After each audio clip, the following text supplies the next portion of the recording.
Hi, friends. Um, I don't have another Tech Tuesday prepared for you today, and unfortunately, I missed last week. I'm sorry about that. It's been a very hectic time in my life between work and stuff going on. Nothing bad, just been busy as usual. So, today I am going to show you something really cool. What you're looking at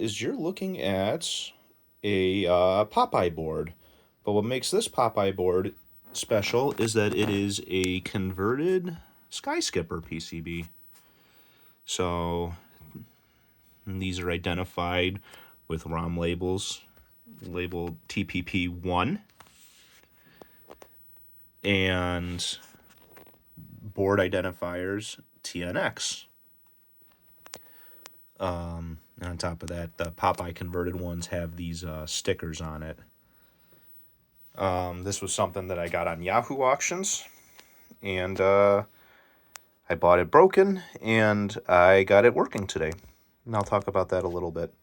But before we go further, I'm just going to show you the boards because it's kind of cool. So it's on this interesting metal plate. I've not seen it on anything else. It has a card edge adapter mounted to this board, and I have my Mike's Arcade adapter. But it converts the interesting Nintendo connectors to the standard Nintendo Classic pinout. So, like Popeye, so many of the chips are scratched off. They've been, for the most part, identified. You know, I can tell you that this guy's a Z80, for example. But, and that this guy right here is the ALU, which is a security chip. So, we're going to show you the other board, or the next board. I'm sorry, I was using this Galaga as a spacer because while I was working on it. Looking at this board, you can see all the fast 2110s. I'm sorry, 2101s. These are 82S09s. Ultimately, it's the same architecture as Popeye. My issue ended up actually being this RAM right there, this 2114. The issue that I was having was that the data was, or the video, or the background graphics were being corrupted. Unfortunately, this guy kind of lost its label. And also, and the reason why I have the manual is multiple of these plastic bits broke. Very common failure on these older Nintendo boards. They're found on, like the Donkey Kong TKG3s. These connectors are actually still made, fun fact. You can get them in the natural color, or you can get them in white. The white ones are actually a lot cheaper. You can still buy these on DigiKey. They are not expensive. And then, just to show you the other side, I'm going to be careful.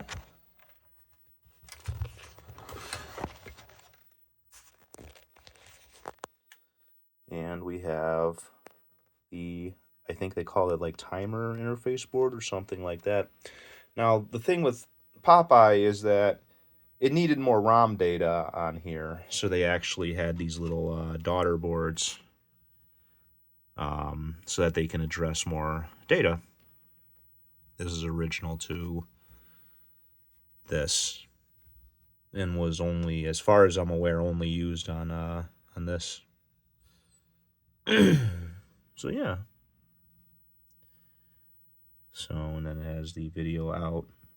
My theory is that this was originally meant to run on like a normal Nintendo cocktail table, but for whatever reason, probably when they were designing the TKG4 Donkey Kongs, they said, oh, well, we should actually probably have the card edge too. Make our life easier. So, but yeah, still has these standard power plugs. This is actually a 6-pin. The only other one that I know of off the top of my head, other than I think maybe Space Fever's soundboard, that uses a 6-pin version of this is Radar Scope. The TRS-1 boards use that for the ESS board. So I didn't know that until filming just now. These connectors are actually really interesting. This one seems to be breaking, actually. You can kind of see that it's been soldered back on, but that's breaking. We're actually going to touch this up right now because I'm not very keen about having that continue to be broken. It's kind of a bad design, but, you know, this one isn't that great either, but it's in a lot better shape. It's not flexing. I'm sure that was at least part of my issues with this board set. So, I'm going to fix this in real time here. So, I wasn't expecting to fix this, or to have to do any work like this on camera. Alright, that should be good enough.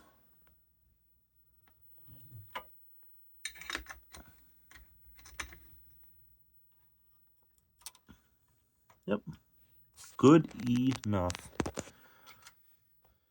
Alright, so let's flip this guy back over. Gotta be careful. And these boards are rather uncommon. You do not see these every day. Originally, these boards were designed for Sky Skipper, which never fully came out in the arcades. It was test marketed, but it either didn't do well or they decided to go another way. And yeah, they ended up not releasing it.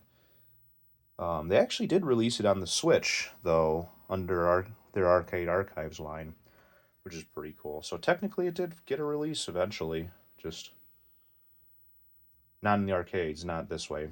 So, and because they are already started production of these boards, they said of like, oh, well, we're not just going to throw away all of these. That'd be way too expensive. I really don't subscribe to the idea that all of these boards were prototypes.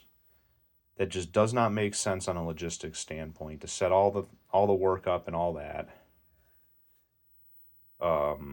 My guess is that the ones that are out there were just an initial run that they were planning on, just never did. And they ended up reusing it because boards are expensive to make. If this was actually a prototype, it would be a lot hackier, and I promise you there wouldn't be nearly as many of them out there as there are. Anyway, I'm going to show you what it looks like right now. So, I have benchtop power supplies for all this. Actually, I still do have an issue. I still got some little graphics bugs right there. But I'm willing to bet any money that that's socket related.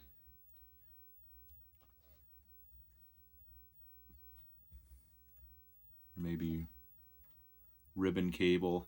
I bet you it's socket related. So, I don't know. I'd have to look into this more, but that's not going to be a topic for today. Yeah, it seems to just be Popeye. So, I haven't actually tested this for like sound and whatnot, but yeah. Anyway, sorry for this kind of subpar video. This is going to be the start of my Sky Skipper project.